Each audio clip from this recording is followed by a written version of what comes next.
Luar biasa. Gak berasa ya saudaraku, time flies loh.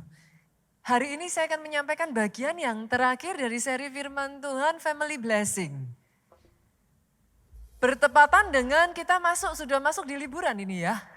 Saya rasa sudah masuk ya, ada sebagian dari saudara mungkin besok aja udah pergi gitu kan ya.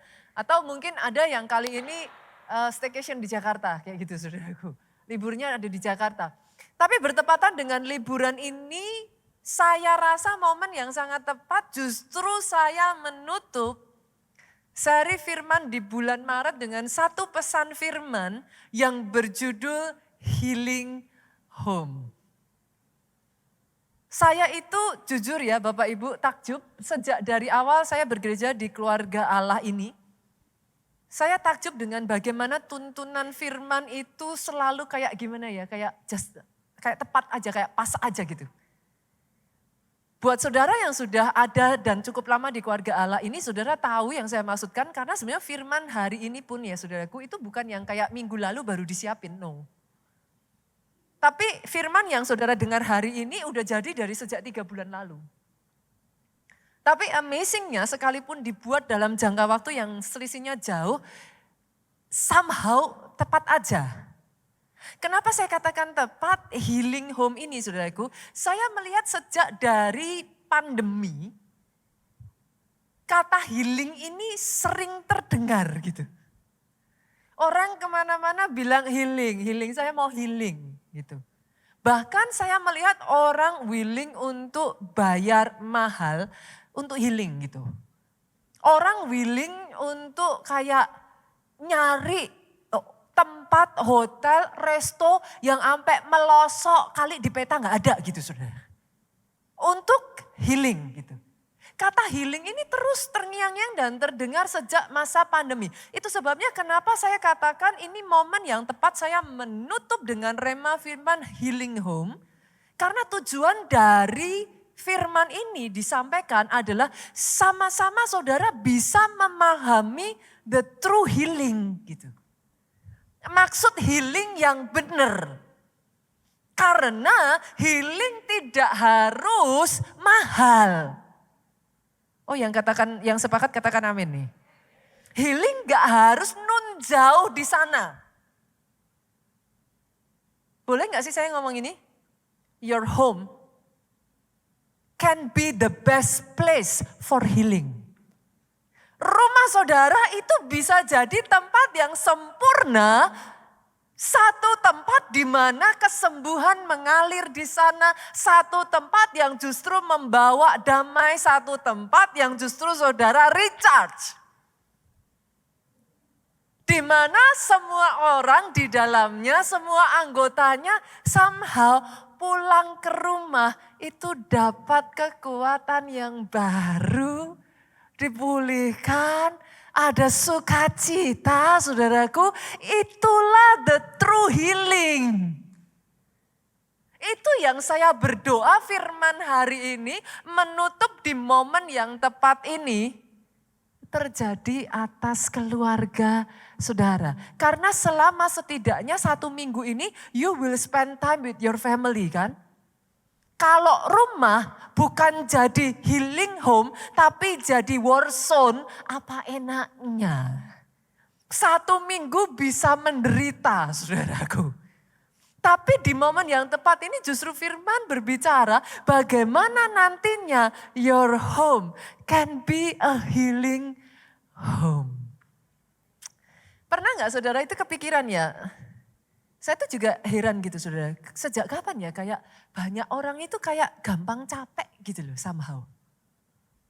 Itu tuh benar-benar saya tuh sampai kayak gini saudaraku, kenapa ya? Kenapa? Apa yang terjadi di dalam pandemi itu yang somehow membuat satu perubahan yang very significant gitu. Saya sempat berpikir apa jangan-jangan gara-gara ini ya, kalau dulu kerja di luar terus and then kayak terbiasa work from home ya. Akhirnya kayak orang udah kayak apa sih saudaraku udah mager, bahasa itu muncul juga mager gitu. Kayak udah capek aja, jadi kayak balik lagi kerja seperti biasanya padahal kan ya sama aja saudaraku nggak berubah. Tapi kok jadi akhirnya jadi kayak capek, dikit-dikit capek. Makanya muncul kata-kata butuh healing gitu kan. Nah saya tuh meneliti saudaraku dan saya mempelajari, saya menemukan ada beberapa penyebab. Yang pertama saya menemukan bahwa naiknya saudaraku tingkat kebutuhan, keadaan ekonomi yang ada saat ini membuat segala sesuatu kebutuhan kan naik. Naiknya tingkat kebutuhan itu akhirnya saudaraku membuat orang itu of course dia harus bekerja keras sebagian bahkan mungkin nggak hanya satu pekerjaan, saudara harus kayak ngambil bahkan dua seperti itu saudaraku. Dan akhirnya tuh jadi kayak labirin yang terus berputar gitu. Ngerjain yang ini nggak seberapa capek tapi kan ada yang ini. Ngerjain yang ini tapi habis ngerjain yang ini. Jadi yang ada tuh kayak terus continuously ada di dalam pressure gitu. Nggak habis-habis gitu. Belum saya menemukan juga saudaraku salah satunya sebenarnya hal yang sangat baik ya. Kemajuan teknologi Bapak Ibu. Tetapi kemajuan teknologi bersamaan dengan majunya teknologi yang tadinya negara ya berdiri sendiri-sendiri. Sekarang jadi dibawalah yang namanya ekonomi global kan. Saudara mengenal kata-kata yang begitu fantastis ini, ekonomi global. Akhirnya yang terjadi adalah persaingan global. Dengan persaingan lokal aja banyak yang gak bisa survive loh. Ini global dibawa. Persaingannya jadi lebih ketat Bu. Kerja keras aja gak cukup. Muncullah istilah harus work smart. Kerjanya harus pintar, nggak cuman kerja keras nggak bisa. Nggak cukup, harus kerja pintar. Kerja pintar juga nggak cukup. Zaman sekarang ini orang harus kerja kreatif. Itu sebabnya di mana-mana menjamur sosmed. TikTok itu udah kayak, wah pokoknya muncul maksudnya ada orang-orang yang karena kreatif menggunakan sosial medianya justru boom. Tetapi bersamaan dengan sosial media yang menjamur ini saudaraku ada tuntutan lain lagi yaitu tuntutan naiknya gaya hidup kan. Saudara kalau mau sukses di sosial media enggak saudara akan scroll sosial media kan. Orang yang sukses di sosial media nggak bisa hanya nyerahin sosial medianya dikerjain orang. Nonsen buat saya ya saudaraku. Karena kalau saudara dikerjain orang, touch-nya boleh itu dibantu, boleh ada admin tambahan. Tapi touch-nya nggak akan bisa dapat kalau saudara nggak involve di situ. Masalahnya dengan saudara involve, you scroll kan. Terus lihat kehidupan orang kan. Lihat kehidupan orang ada tuntutan kan naiknya gaya hidup kan. Naiknya gaya hidup ya kalau ada uangnya. Kalau enggak ada Bu, pinjol berbicara. Pinjol itu sendiri another stress. Stres demi stres, tension demi tension, akhirnya itu energi kayak kesedot itu loh saudara tanpa saudara sadari. Habis akhirnya. Tidak heran orang mulai ngomong butuh healing. Nah yang jadi masalah adalah coba ya saya ajak saudara, kita semua di sini tahu dong arti healing yang benar sebenarnya itu apa? Kesembuhan toh. Tetapi kalau saudara bilang, pastor saya butuh healing. Itu artinya apa? Kesembuhan. You're not even sick gitu. Saudara bahkan mungkin gak sakit. Arti healing yang dipakai itu apa?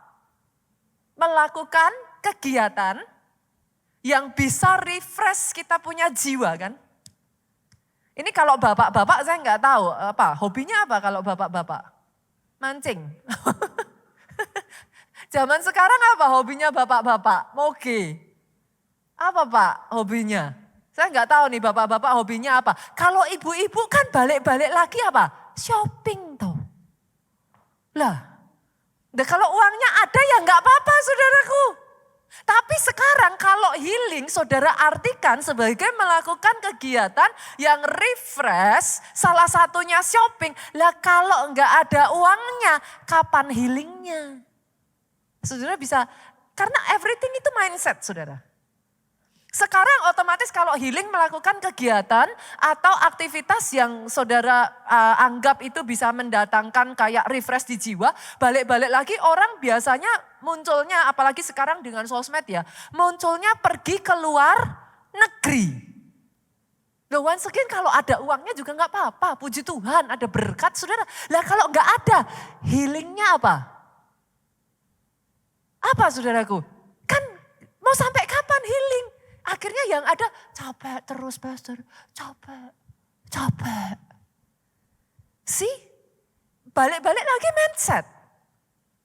Kalau yang ada di benak saudara yang namanya healing, kumpul bareng temen itu healing. Kalau enggak hati-hati, kumpul sama istri, suami, sama anak malah beban. Saudara mengerti yang saya maksudkan? Kalau seperti itu, saudara, nanti 1 minggu ke depan menderita saudara. Boleh nggak saya ngomong gini, saya perkatakan nih ya, supaya nanti saudara selama 1 minggu ke depan ini, saya nggak tahu berapa lama saudara akan dapat libur gitu ya, 1 minggu ada yang 10 hari, ada yang 2 minggu misalkan.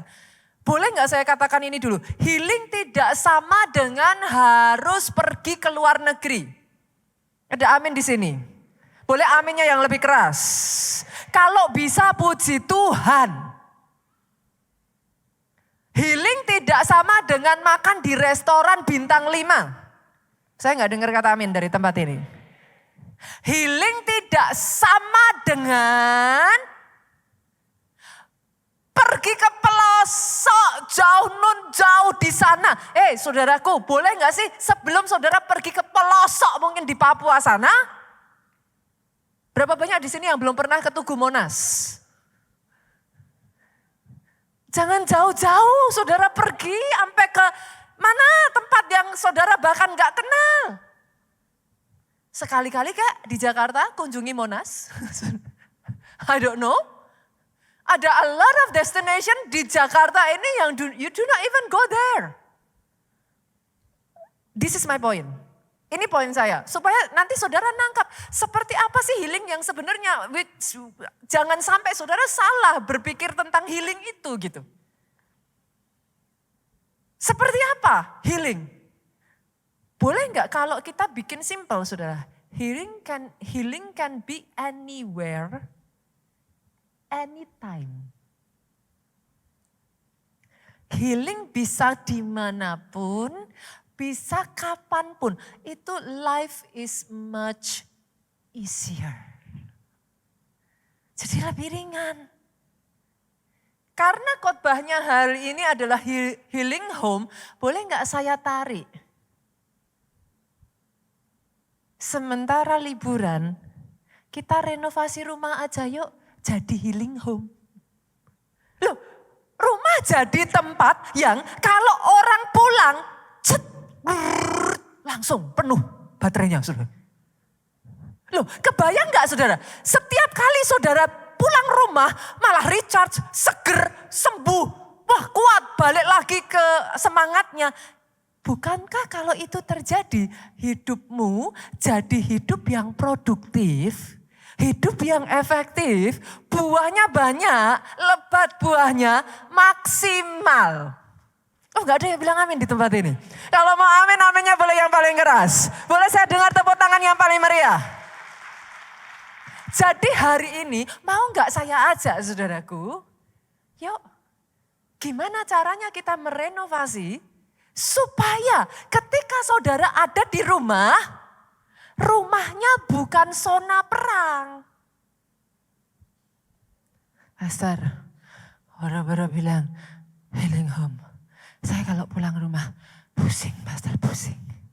Pastor nggak tahu istri kan, dari terbit matahari sampai pada masuk cerewet terus, Pastor. Pusing saya, pusing, Pastor. Belum di rumah itu ada bocil 3 ekor, Pastor. Itu nggak pernah berhenti dari pagi sampai malam. Aduh, satu rumah jadi kapal pecah, Pastor. Saudara mengerti yang saya maksudkan?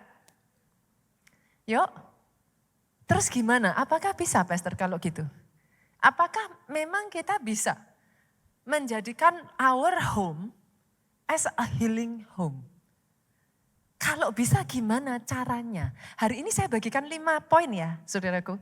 5 poin yang saya berdoa, jadikan ini bekal selama liburan saudara.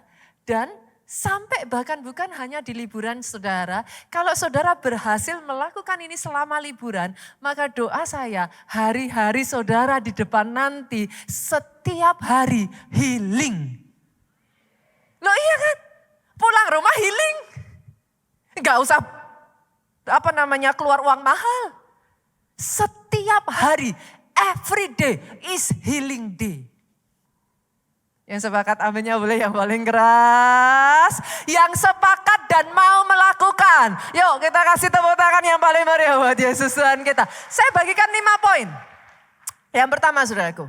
Kalau kita maunya adalah our home becoming a healing home, nggak bisa tidak nomor 1 kata kuncinya adalah setiap anggota di rumah itu mengalami healing heart.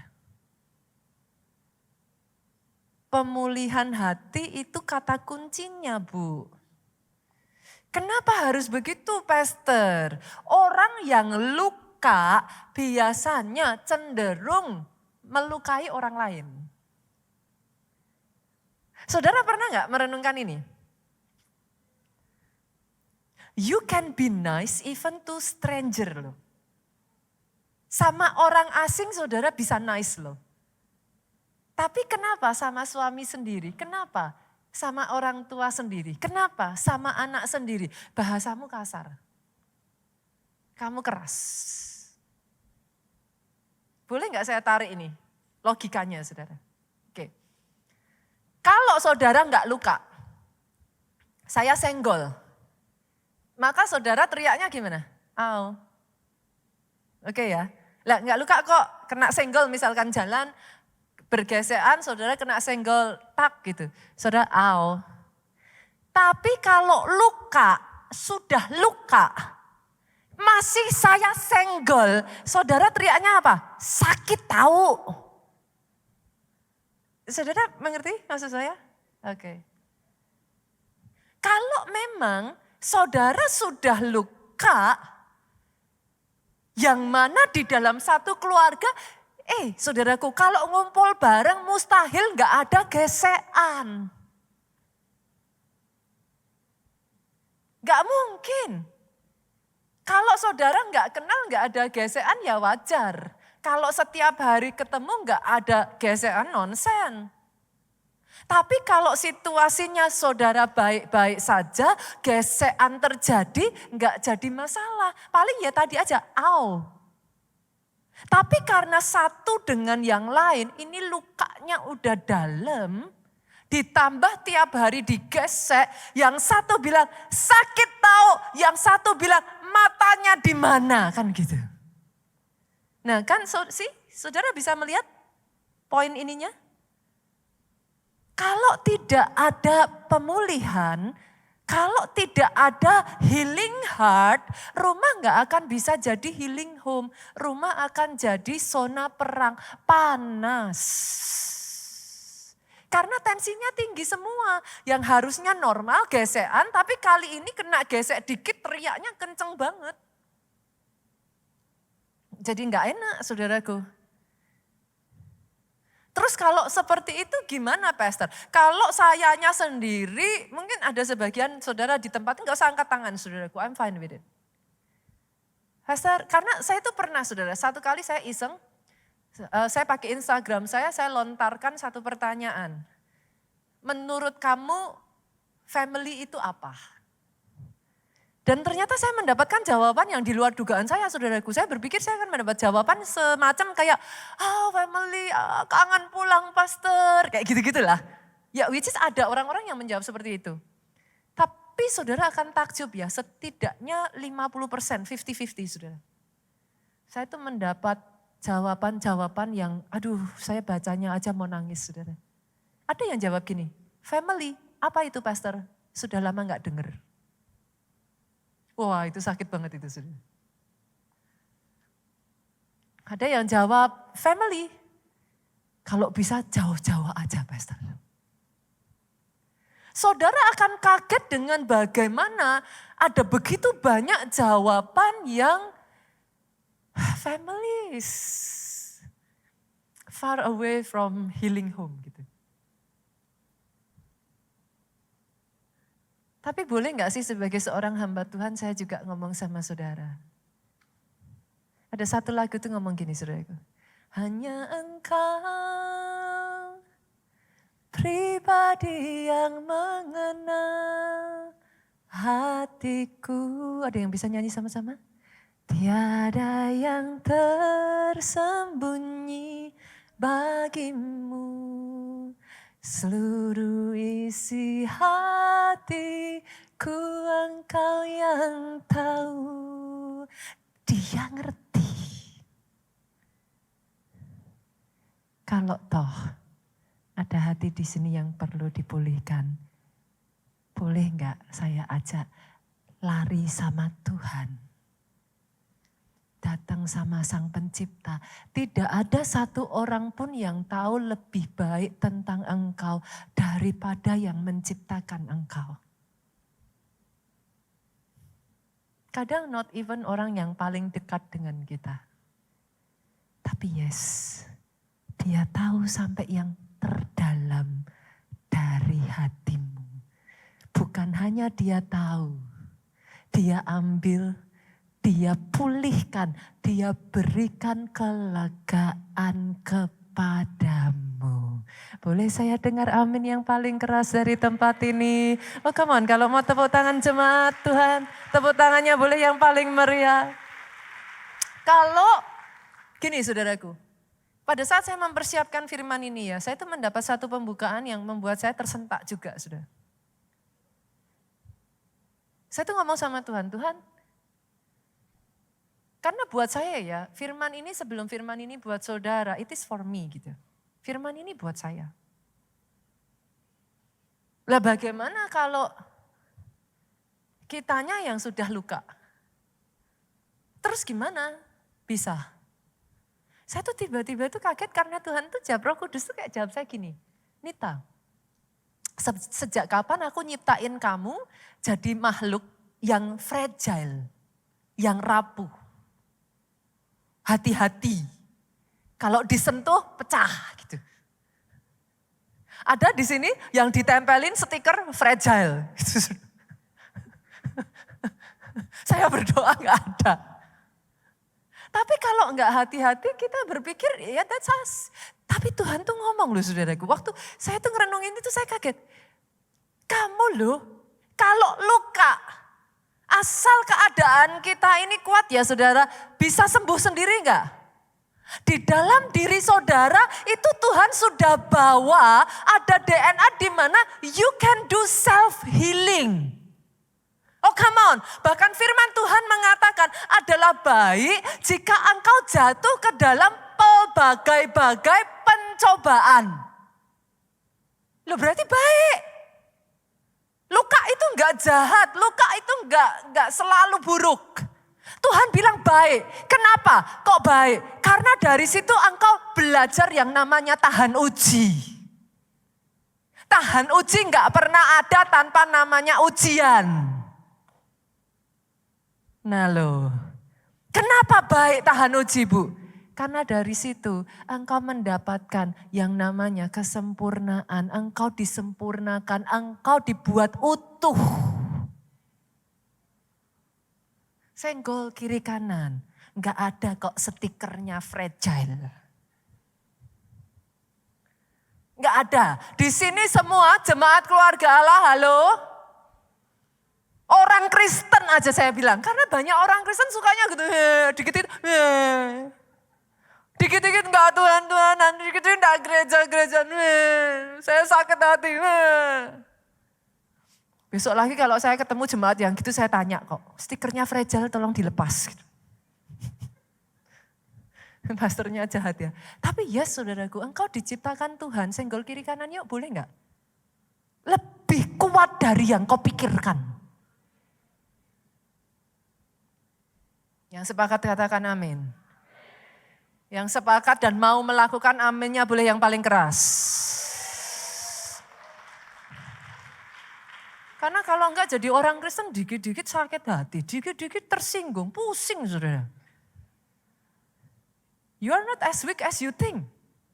Firman ngomong kok bagus kalau jatuh dalam berbagai pencobaan.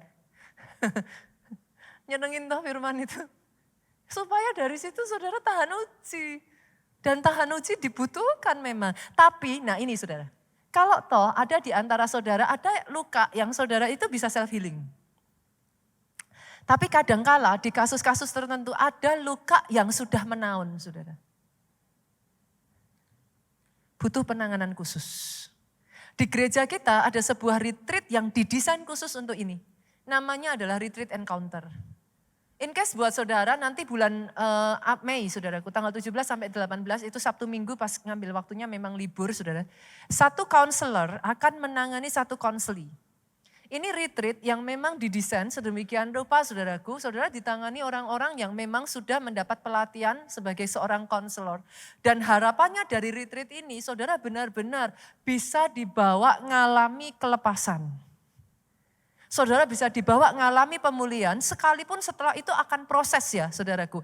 Enggak mungkin lah istilahnya apa ya, saudaraku. Apa yang sudah saudara alami sepanjang 30, 40, 50 tahun ini hanya retreat dalam waktu semalam loh. Tapi saya mendengarkan sangat banyak kesaksian yang luar biasa. Bagaimana banyak orang dipulihkan melalui retreat encounter. Nah kalau ada di antara saudara yang mungkin pastor, saya nggak bisa nih lepas dari luka ini. Saya sendiri sudah berusaha tapi I cannot. Saran saya ikuti retreat ini saudaraku. Senggol kiri kanan, yuk. Sama-sama dipulihkan. Amin. Amin. Kita masuk poin yang kedua ya. Oke. Poin yang kedua. Yang pertama anggotanya udah dipulihkan. Setelah dipulihkan kan harus dibalikkan lagi toh saudaraku. Harus ada yang namanya rekonsiliasi. Biasanya kalau orang sudah dipulihkan tapi enggak ada rekonsiliasi. Yang satu tidur hadap kiri, yang satu tidur hadap kanan. Sama-sama gengsi mau say hi. Saudara. Nah, jadi kalau seperti itu butuh rekonsiliasi. Kenapa kok butuh rekonsiliasi? Yuk, ayat firman Tuhan ngomong apa? Maleaki pasalnya yang keempat, ayatnya yang keenam, mengatakan maka ia akan membuat hati bapak-bapak berbalik kepada anak-anaknya. Dan hati anak-anak kepada bapak-bapaknya. Supaya jangan aku datang memukul bumi sehingga musnah. Dari ayat ini apa yang bisa saudara pelajari, Bapak Ibu? Berarti setidaknya ada banyak bapak-bapak yang hatinya sudah enggak ke anak-anaknya lagi ya. Nah, ada banyak anak-anak yang hatinya sudah jauh dari bapak-bapaknya ataupun orang tuanya. Butuh ada rekonsiliasi. Apa itu rekonsiliasi? Pastor, saya bukakan di KBBI. Rekonsiliasi adalah perbuatan memulihkan hubungan persahabatan. Saya tambah ya saudaraku, bukan hanya hubungan persahabatan, tetapi saya tambah hubungan persaudaraan. Hubungan keluarga pada keadaan semula. Atau rekonsiliasi juga diartikan perbuatan menyelesaikan perbedaan. Nah, sebenarnya itu simpel sih saudara, sederhana sih. Berapa banyak di sini yang anaknya lebih dari 2? Boleh angkat tangan. Ya, saya lihat tangan-tangan. Enggak usah malu loh, saudara, anak saya 3. Nah, tiba-tiba langsung angkat, yes. Oke, saya tanya nih ya, jujur ibu-ibu. Yang anaknya lebih dari 2. Waktu saudara nangani anak pertama dengan anak ketiga, keempat, dan kelima, sama atau beda? Nah jujur, anak pertama saudara keluar dari mobil, wah dipeluk. Kepalanya ditutupin, biar gak silau. Wah buka mobil aja tuh kayak ceklek. Buktikan perkataan saya, anak ketiga keluar dari mobil, jedeng. Suster saya tuh sampai protes sama saya. Mereka manggil saya momom. Momom tuh ya, zamannya Cici dulu kayak apa, sekarang Jen begitu. Mom itu nggak adil katanya, saudara. Yang protes susternya, saudara. What's the point? Apa yang saya maksudkan dari cerita saya ini? Ini poinnya, saudara. Kadang waktu sudah berjalan, ketika saudara itu sudah too much in your plate ya. Pulang itu udah capek, saudara. Buru-buru merhatiin anak mau gimana. Yang penting pokoknya kehidupan berjalan gitu aja. Satu rumah ya, satu kamar bisa urusan sendiri, satu kamar yang lain. Satu dengan yang lain tuh bisa enggak bertegur sapa seharian loh. Halo. Bahkan mungkin ya, kalau enggak mamanya atau papanya woro-woro, itu mungkin kalau mamanya sakit anak belum tentu tahu kok. Anak zaman sekarang itu udah terbiasa mengurung diri di kamar terus kok. Hatinya menjauh, Pak. Saudara, oke, saya tanya lagi ya, berapa banyak orang tua di sini yang anaknya udah kuliah di luar kota, saudara? Maksudnya enggak satu tinggal di satu tempat dengan saudara, angkat tangan saudara. Oke, saya melihat tangan-tangan terangkat. Saya itu benar-benar menjaga sekali saudara dengan anak saya. Itu sebabnya saya tetap maintain komunikasi dengan anak saya yang rutin, saudara. Karena ketika mereka sudah ada di luar kota, apalagi luar negeri, tempat yang jauh ya saudara. Mereka ketemu siapa saudara nggak tahu. Setiap hari di sekolah diisi apa saudara nggak tahu. Bergaul dengan teman-teman ngomong apa saudara nggak tahu. And then suddenly pulang, saudara ngerasa kok anakku berubah ya. Tiba-tiba kayak jauh. Yang tadinya nempel kayak perangko apa-apa dikit-dikit cerita, apa-apa dikit-dikit ngomong. Sekarang kayak kamu-kamu, aku-aku. Bisa loh saudaraku. Itu sebabnya butuh rekonsiliasi. Suami istri, renungkan perkataan saya ini. Akan tiba waktunya di mana anak-anakmu sudah beranjak dewasa, mereka masing-masing akan punya pasangan hidupnya, membangun bahtera rumah tangga mereka, dan mungkin mereka akan meninggalkan saudara. Bagi saudara yang datang sama pasangan saudara, suami saudara atau istri saudara, pandang tuh wajahnya lekat-lekat saudaraku, besok yang saudara pandang itu yang tinggal bersama saudara. Terus kalau suami istri, saya tuh pernah ketemu sama suami istri yang lucu sekali saudara. Si istri mau ngomong sama suaminya, ada anaknya di tengah. Tuh, bilang sama papimu tuh, papinya ada di sampingnya saudara. Tapi ngomong sama anaknya, tuh bilang tuh sama papimu. Kok jadi papi kok kayak gitu? Papi macam apa? Bilang tuh, bilang. Saya tuh ngeliatinya bingung saudara. Ini keluarga gimana sih gitu. Kalau saudara tidak rekonsiliasi suami istri, sudah lama ngurusin anak, masih ada anak, ada alasan engkau bertahan. Besok kalau sudah enggak ada anak, berdua ditaruh satu kamar, yang terjadi ada suara krik, krik, krik, krik, krik, krik. Bingung mau ngomong apa. Enggak ada percakapan. Kalau enggak hati-hati, orang tua anak juga gitu. Nah, orang tua anak yang udah lama enggak ada komunikasi dekat ya saudara. Rata-rata kalau anaknya masih kecil, nanti pertanyaannya kayak gini. Udah ngerjain PR belum? Terus anaknya ngomong, dasar anaknya juga jengkel kan saudara? Belum. Alih-alih saudara komunikasi, ngomongnya apa? Gimana sih? Kok enggak tahu jawab? PR dikerjain. Enggak terjadi komunikasi toh. Yang muncul apa? Orang tua, halo, hati-hati. Ini saya tahu ada anak-anak di sini juga. Tapi orang tua hati-hati. Yang keluar nasihat. Itu anak akan langsung ngomong bosen. Itu lagi, itu lagi. Apakah yang bisa saudara keluarkan dari mulut saudara hanya sebatas itu? If that is a yes, poin nomor 2 untuk saudara. Bapak-bapak, ibu-ibu, saya tanya nih, tahu nggak warna kesukaan anak apa? Halo, ayo. Tahu nggak anak suka makan apa? Kadang kalau nggak hati-hati kita bahkan nggak kenal anak kita loh.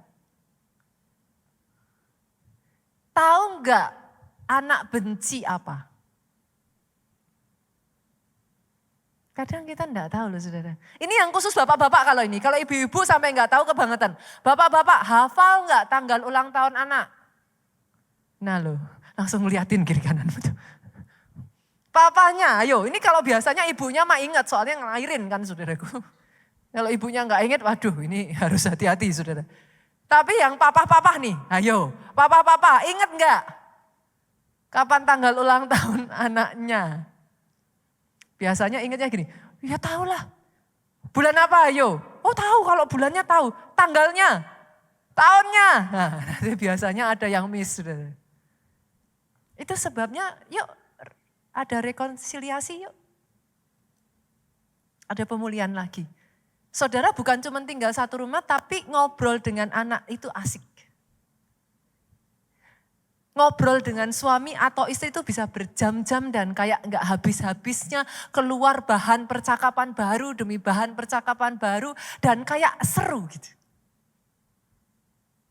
Kalau itu yang kau butuhkan, jangan malu, jangan gengsi ya saudara. Jadikan ini PR, momen liburan besok, rekonsiliasi.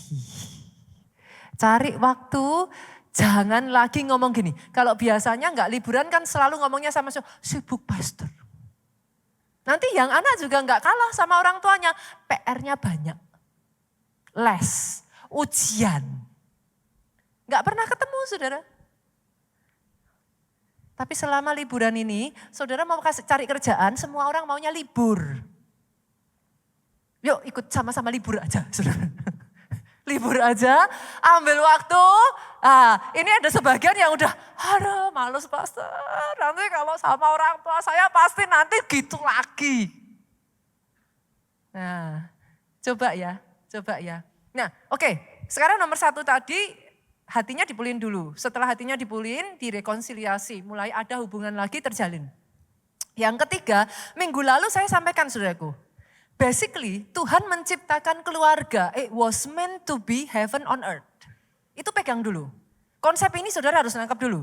Keluarga dirancang supaya kita selama ada di bumi ini bisa ngerasain surga gitu loh. Ceritanya itu.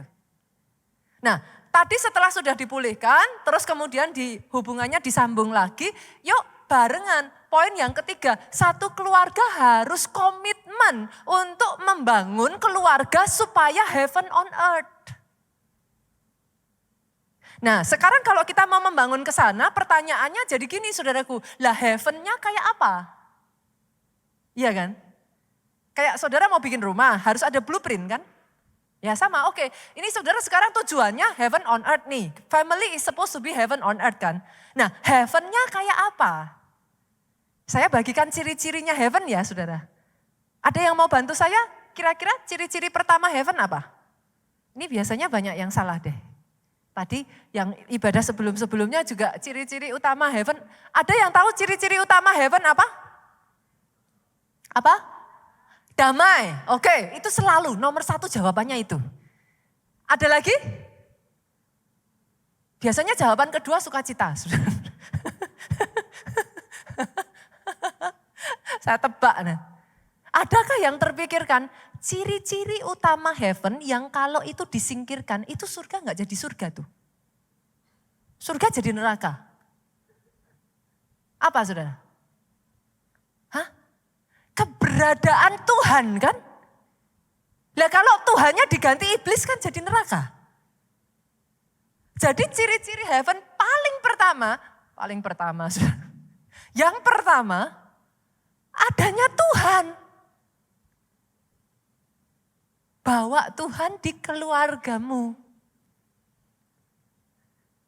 Lawan katanya saudaraku, lawan katanya di dalam surga ketika ada Tuhan. Saudara masih ingat lagu ini enggak? Penasehat ajaib Allah yang perkasa, Bapa yang kekal, apa? Raja damai. Berarti Tuhanmu disebut Raja damai. Makanya tadi yang disampaikan betul sekali. Kalau dia Raja damai, saat dia bertahta, saat dia hadir, dia bawa apa? Damai. Lawan katanya damai apa? Ribut. Pertikaian, pertengkaran. Coba renungkan perkataan saya ini ya saudaraku. Kalau di keluarga banyak ributnya, senggol kiri kanan, itu rajanya kemana? Loh kan dibalik dulu harus tahu tujuannya dulu kan. Family is supposed to be heaven on earth. Nah kalau rajanya aja disebut raja damai, berarti kan seharusnya nggak ada pertikaian toh. Orang dia raja damai. Lah kalau isinya bertengkar terus. Pertanyaannya tuh simpel kok saudara, rajanya ditaruh di mana? Nah balikkan ke situ dulu, jangan yang lain-lain dulu. Bawa dulu, Tuhan harus hadir dalam keluarga. Jangan jadi keluarga Kristen yang tidak rohani. Keras ya? Ini keras ini. Memangnya keluarga Kristen selalu rohani? Enggak. Banyak keluarga Kristen rohana. Boleh Bapak Ibu? Oke ya. Bawa Tuhannya dulu. Itu ciri yang pertama. Ciri yang kedua, God is love.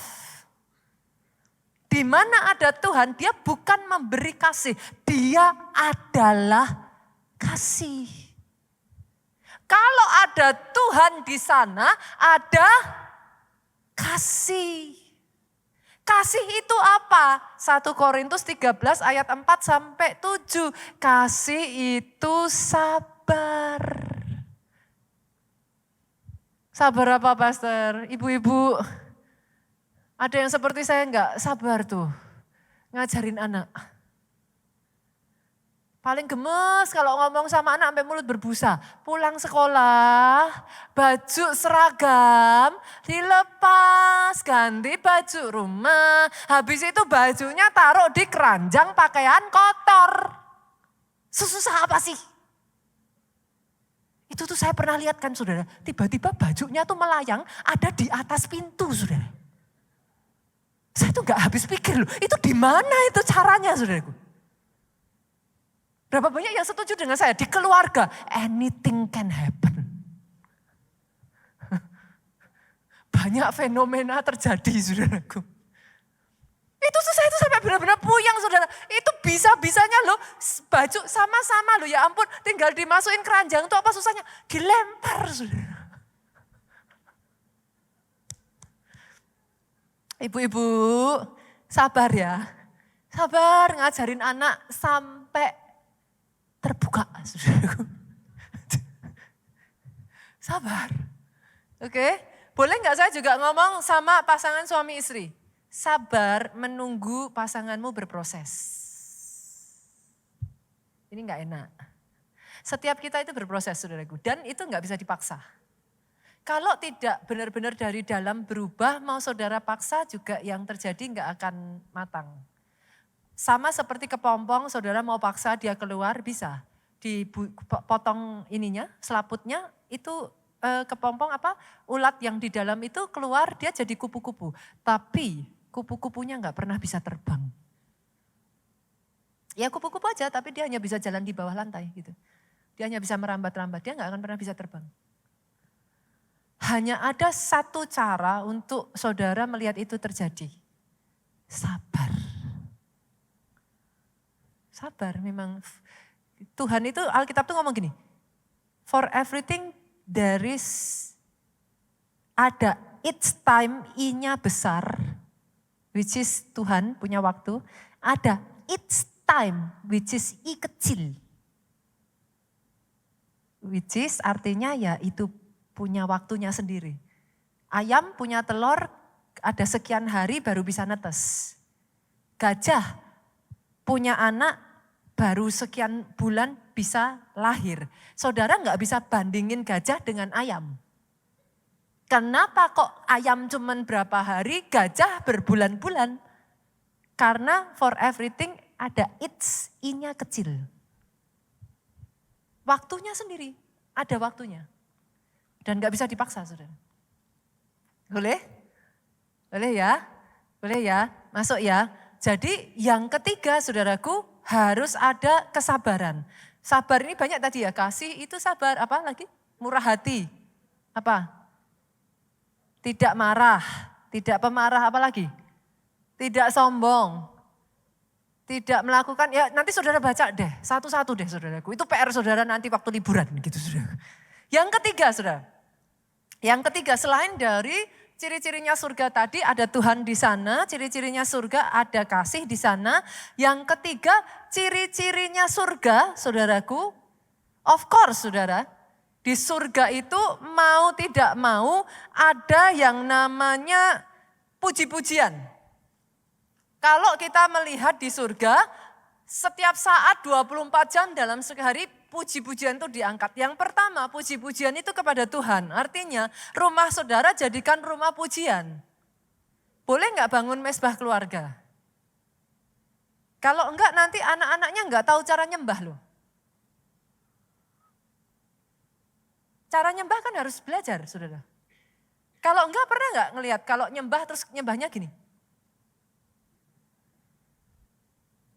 Nah, karena enggak pernah diajarin. Cara nyembah itu gimana? Enggak bisa ngerasain hadirat Tuhan, enggak bisa tutup mata terus masuk di dalam hadirat Tuhan. Siapa yang ngajarin? Orang tua toh. Masalahnya kan banyak orang tua nyerahin tugas itu ke sekolah minggu toh. Ya harusnya sekolah minggu diajarin anaknya 2 jam loh ibu-ibu. 2 jam itu bisa seperti apa sih? Dia ikut saudara kan setiap hari. Pelajaran pertama itu seharusnya dari keluarga. Anak harus diajarin tuh nyembah, ada di dalam suasana hadirat Tuhan. Yang kedua, boleh enggak rumah diisi banyak-banyak dengan pujian kepada satu dengan yang lain. Ketika rumah diisi dengan tuntutan, yang ada jadinya neraka saudara. Panas, enggak enak. Lihat kiri kanan yang datang sama suami istrinya. Lihat pasangannya. Kapan terakhir kali pasanganmu memuji kamu? Nah, kapan terakhir kali dipuji Bapak Ibu? Kalau enggak salah biasanya gini deh. Mau dipuji apanya? Bahasanya kan udah ada yang dipuji. Enggak ada baik-baiknya. Saudara masih ingat enggak dulu waktu jatuh cinta itu bisa terjadi kenapa? Ayo, yang jatuh cinta bisa terjadi kenapa? Aduh, kalau bukan karena kamu saya enggak bisa loh kayak gini. Aduh, kamu tuh hebat banget ya, kok bisa sih sampai kayak begitu? Wah kamu memang hebat. Apa saudaraku? Bunganya mekar semua saudara. Mekar. Sehingga waktu mau enggak kamu jadi istriku? Yes. Tapi setelah menikah mana saudara? Enggak pernah dipuji. Udah dimasakin, kurang asin. Besoknya tambah keasinan. Oh itu saya tuangin satu wadahnya garam saudaraku. Ya kan sih, saya belajar ini tuh dari papa mertua saya saudara. Papa mertua saya itu luar biasa sekali dalam hal ini. Pak Obaja itu tahun ini usianya 72 tahun. Kalau jalan sama Bu Obaja kayak lagi pacaran saudara. Dipeluk Bu Baja itu. Puji Tuhannya saya punya dua belah pihak itu sama.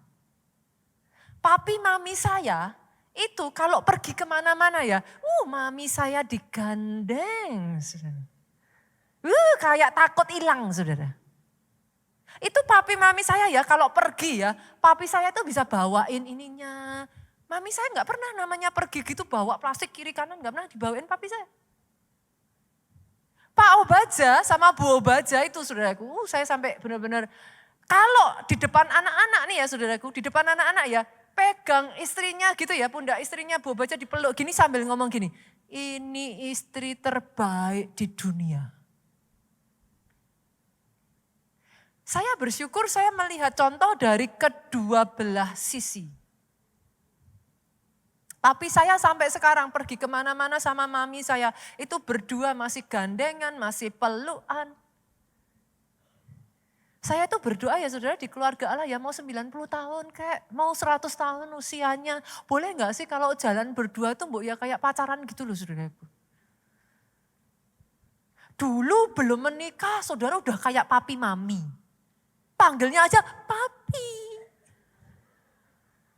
Menikah belum. Sekarang setelah menikah boleh nggak dilakuin. Pegang tangan dulu merinding. Sekarang saudara bilang, wes tuwa. Udah tua, nggak usah aneh-aneh, nggak usah pegang-pegang. Dulu belum nikah aja nggak dibolehin pegang-pegang. Sekarang udah sah, pegang aja itu.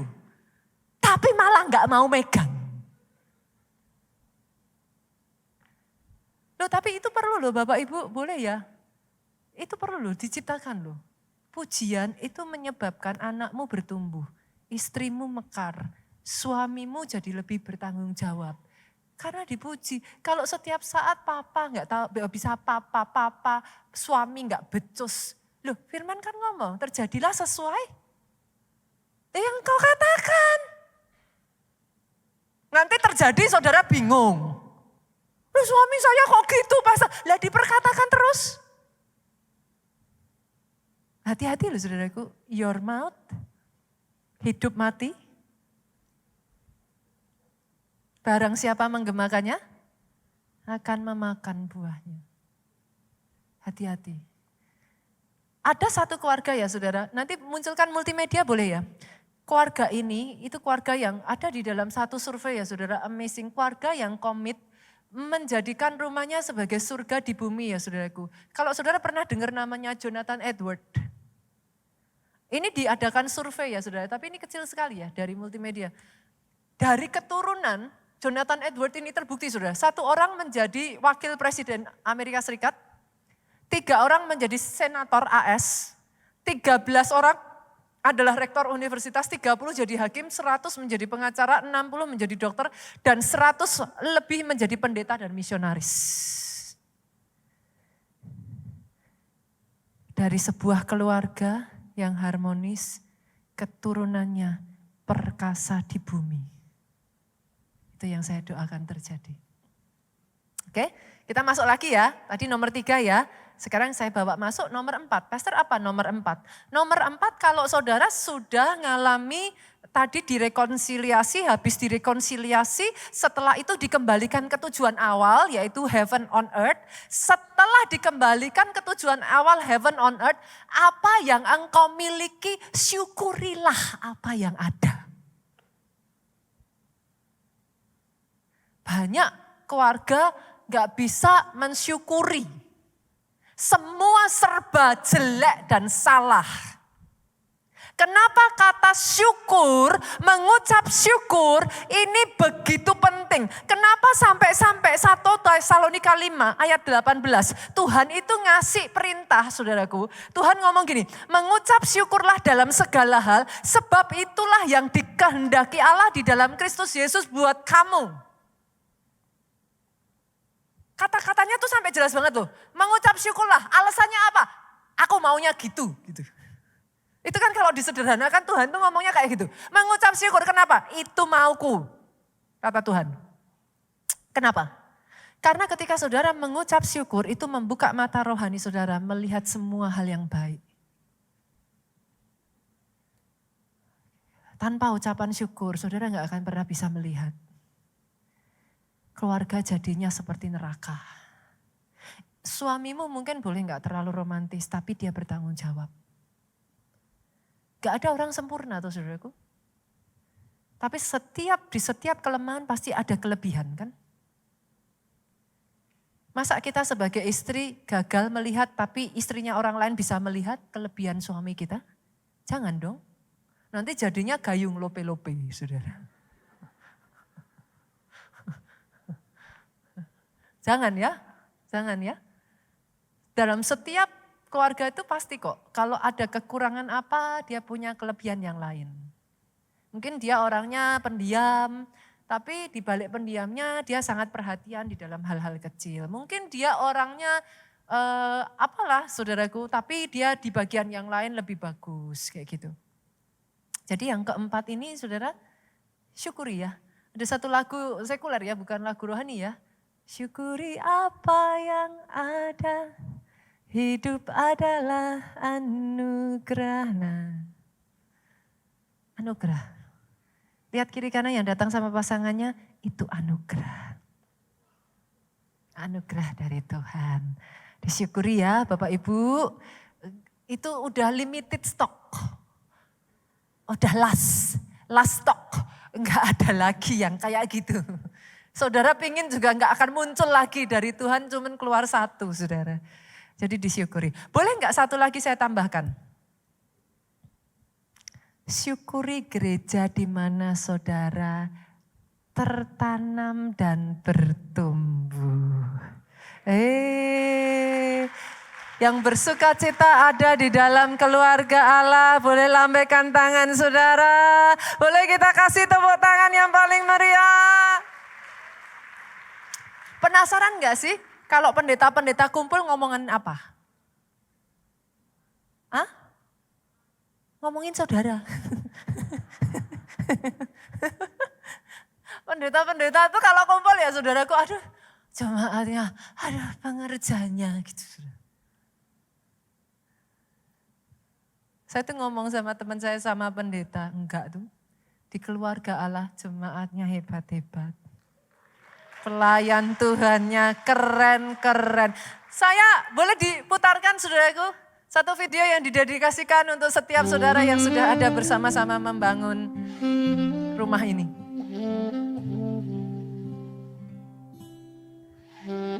Saudara tidak menyadari tetapi yes, kita melihat setiap hal kecil yang saudara lakukan. Saudara harus mempersiapkan semuanya, saudara melakukan semuanya dengan sukacita. Itu berharga saudaraku.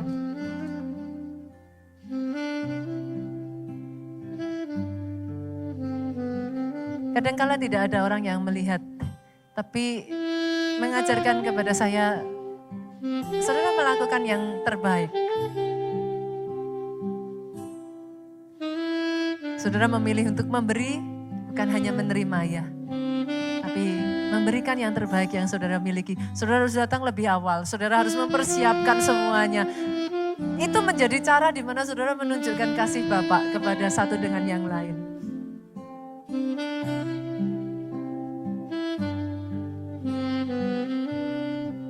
Bukankah gereja itu menjadi menyenangkan saudaraku? Jadi kita kasih tepuk tangan. Kalau saudara tahu setiap kali saudara di gereja, saudara menemukan berjumpa dengan keluarga. Boleh enggak sih nanti sambil saudara antri lift, kenalan kek dengan kiri kanannya. Jangan cuek. Tanya dari mana, tinggalnya di mana, kok bisa datang ke sini, siapa yang ngajak. Udah komsel belum? Mau pelayanan enggak? Tanya saudaraku. Kan sama-sama di keluarga, ada di sini kan di keluarga Allah. Masa enggak kenal satu dengan yang lain? Kan kayak gimana sih saudara? Mana tahu di situ ketemu jodoh. Puji Tuhan kan enggak ada yang tahu. Saudara kenalan, dari mata turun ke hati. Kan puji Tuhan dapat jodoh di gereja toh. Ya kan? Yang keempat ini syukuri ya. Bagian dari mensyukuri jangan dibanding-bandingin boleh. Istrinya orang tuh bisa kamu. Jangan dibanding-bandingin.